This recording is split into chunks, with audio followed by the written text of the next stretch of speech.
தமிழொலி நேயர்களுக்கு வணக்கம். இன்றைய இரவு நேர பிரதான செய்திகள். முதலில் தலைப்புச் செய்திகள். மீண்டும் அதிகரிக்கும் உணவு விலைகள், எச்சரிக்கும் முக்கிய புள்ளி. இடுகாடாகும் யாழ்ப்பாணம், கண்டெடுக்கப்பட்ட எலும்புக்கூடுகள். ஏர் இந்திய விமான விபத்து, அனுதாபங்களை கூறிய இலங்கை.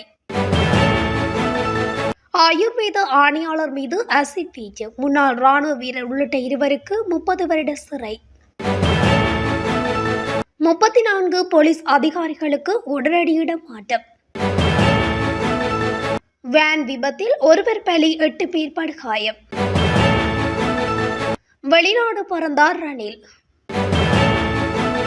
கொட்டி தீர்க்கும் கனமழை, பிரதான வீதியின் ஒரு பகுதி தாளிறக்கம். பாடசாலை மீது மரக்கிளை விழுந்ததில் ஒருவர் பலி, 17 மாணவர்கள் காயம். 20 லட்சம் சாரதி அனுமதி பத்திரங்களை ரத்து செய்ய அரசாங்கம் தீர்மானம். தொடர்பென விரிவான செய்திகள். நாட்டில் அறிவிக்கப்பட்ட 15% மின்சார கட்டண உயர்வு நாடளாவிய அளவில் உணவுப் பொருட்களின் விலை உயர்வுக்கு காரணமாகிவிடும் என தேசிய நுகர்வோர் முன்னணி தலைவர் அசில சம்பத் எச்சரிக்கை விடுத்துள்ளார்.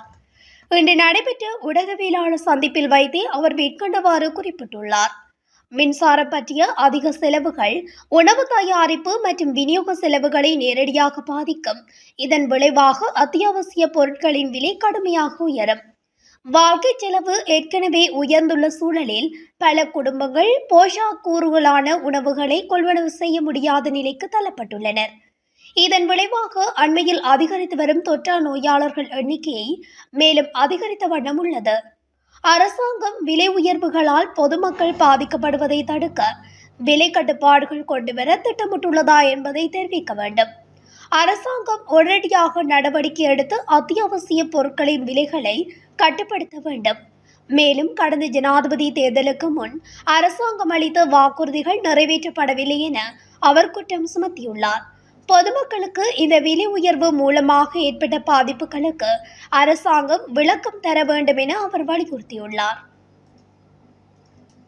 யாழில் மற்றொரு இடத்தில் மண்டை ஓட்டுடன் கூடிய எலும்பு சீதளங்கள் கண்டுபிடிக்கப்பட்டுள்ளது.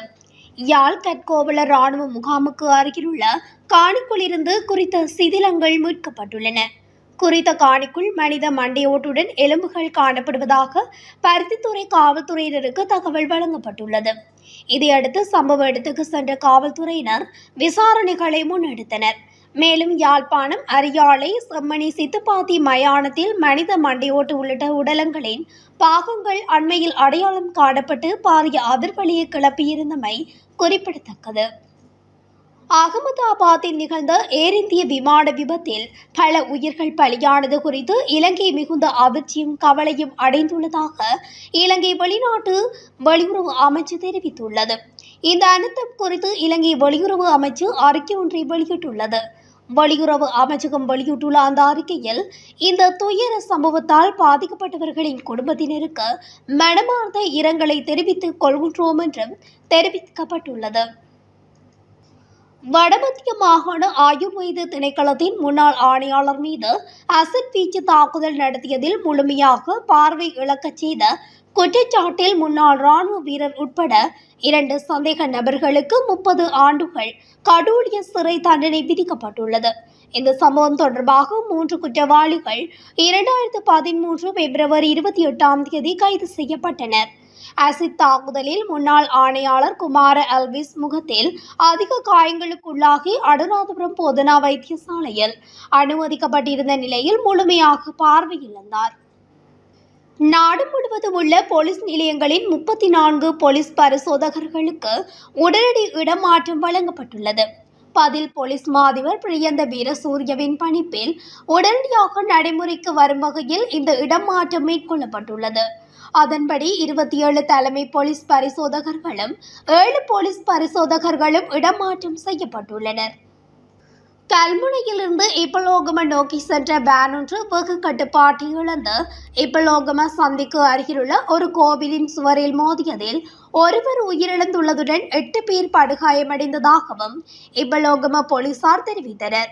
சம்பவத்தில் உயிரிழந்தவர் ககம பகுதியைச் சேர்ந்த 48 வயதுடையவரே இந்த விபத்தில் உயிரிழந்துள்ளார்.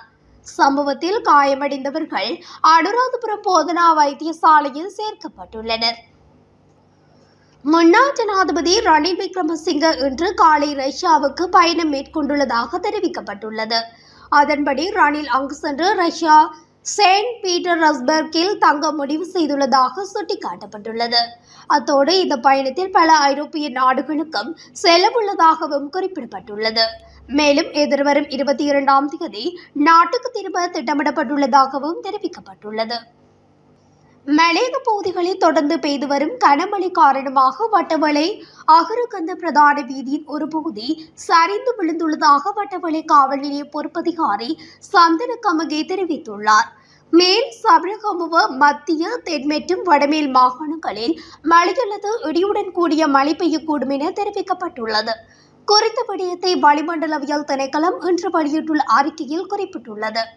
இதன் அடிப்படையில் மேல் மற்றும் சபரகமுவ மாகாணங்களிலும் நுவரெலியா, கண்டி, காலி மற்றும் மாத்தறை மாவட்டங்களிலும் சில இடங்களில் 100 மில்லிமீட்டருக்கும் அதிகமான பலத்த மழை வீழ்ச்சி எதிர்பார்க்கப்படும் எனவும் தெரிவிக்கப்பட்டுள்ளது. அத்தோடு வடக்கு மாகாணம் மற்றும் அனுராதபுரம் மாவட்டத்தில் பலத்த மழை பெய்யக்கூடும். மத்திய மலைகளின் மேற்கு சரிவுகளிலும் வடக்கு வடமத்திய மேல் சபரகமுவ வடமேல் மற்றும் தென் மாகாணங்களிலும் திருகோணமலை மாவட்டத்திலும் அவ்வப்போது மணிக்கு 50 தொடக்கம் 60 கிலோமீட்டர் வேகத்தில் பலத்த காற்று வீசக்கூடும் என தெரிவிக்கப்பட்டுள்ளது. மேலும் இடியுடன் கூடிய மழை பெய்யும் போது தற்காலிகமாக உள்ளூர் மயமாக்கப்பட்ட பலத்த காற்று மற்றும் மின்னல் தாக்கத்தால் ஏற்படும் சேதங்களை குறைக்க போதுமான முன்னெச்சரிக்கை நடவடிக்கைகள் எடுக்குமாறு தெரிவிக்கப்பட்டுள்ளமையும் குறிப்பிடத்தக்கது. அத்துடன் மலையக பகுதியில் தொடர்ந்து பெய்து வரும் கனமழையால் ஒரு பகுதி சரிந்து விழுந்துள்ளதாகவும் போலீசார் தெரிவித்தனர்.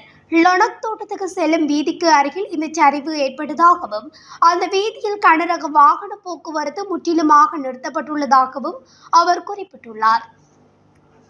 பலாங்குடி ரஜபக மகா வித்தியாலயத்தில் உள்ள கட்டிடம் ஒன்றின் மீது மரக்கிளை முறிந்து விழுந்ததில் மாணவன் ஒருவன் உயிரிழந்துள்ளார். இந்த அனர்த்தம் இன்று பிற்பகல் நிகழ்ந்துள்ளது. உயிரிழந்தவர் 17 வயதுடைய பாடசாலை மாணவர் என தெரிவிக்கப்பட்டுள்ளது. விபத்தில் காயமடைந்த மேலும் 16 பேர் வைத்தியசாலையில் சிகிச்சை பெற்று வருவதாக பெலாங்குடி போலீசார் தெரிவித்தனர். சம்பவம் தொடர்பில் பெலாங்குடி போலீசார் மேலதிக விசாரணைகளை மேற்கொண்டு வருகின்றனர். 2009க்கு முன்பு வழங்கப்பட்டு புதுப்பிக்கப்படாத அனைத்து சாரதி அனுமதி பத்திரங்களையும் ரத்து செய்வது குறித்து அரசாங்கம் பரிசீலனை செய்துள்ளது. இதற்கான போலீஸ் பரிந்துரைகளையும் கோரிக்கைகளையும் போலீஸ் திணைக்களத்திடம் அரசாங்கம் சமர்ப்பித்துள்ளது. அதன்படி இந்த விடயத்துக்கு மோட்டார் போக்குவரத்து ஆணையாளரை முழு பொறுப்பையும் ஏற்றுக்கொள்வதால் விரைவில் அந்த திணைக்களம் இது தொடர்பில் ஒரு தீர்மானத்தை எடுக்கும் என்று எதிர்பார்க்கப்படுவதாக சுட்டிக்காட்டப்படுகின்றது. இத்துடன் தமிழொலியின் இன்றைய இரவு நேர பிரதான செய்திகள் நிறைவடைகின்றன. தொடர்ச்சியாக செய்திகளை அறிந்து கொள்ள தமிழொலி ஊடகத்துடன் இணைந்திருங்கள். நன்றி, வணக்கம்.